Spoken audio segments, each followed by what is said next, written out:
Okay, welcome to part 3 of our Illustrator map tutorial. In this segment, what we're going to be doing is importing your screen capture and getting it to the right scale and put on the right layer. So let's go ahead and do that. The first thing that we're going to do is make sure that we're importing to the correct layer. So whatever layer you have selected is going to be the layer that you're importing to. Now we can't import to a locked layer, so that wouldn't work. So we're going to import appropriately to our map source layer. So once we have the layer selected, the next step is to go up to File and scroll down to Place. Okay, so once we do that, we click on that, and that takes us to a dialog box. And if you recall, your screen capture should be on your desktop, and it should be coded by time. So if I look through these screen captures, it looks like this is the one I'm looking for right here. You probably won't have 1,000 files on your desktop. I hope not. But it shouldn't be too hard to find. So this is the file I'm looking for, and I'm just going to go ahead and place that.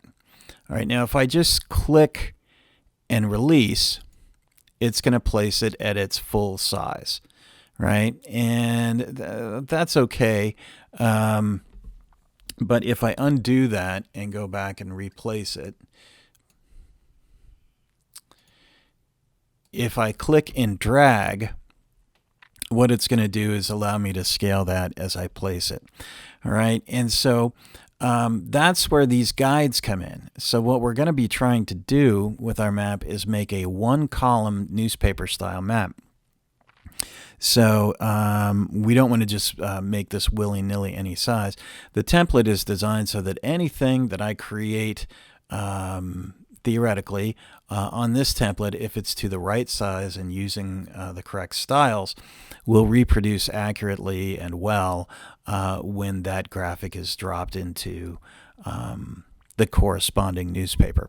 So what we want to do is make sure that our map adheres to one column, and it doesn't always have to, but most often for little things like this, one column is about the standard.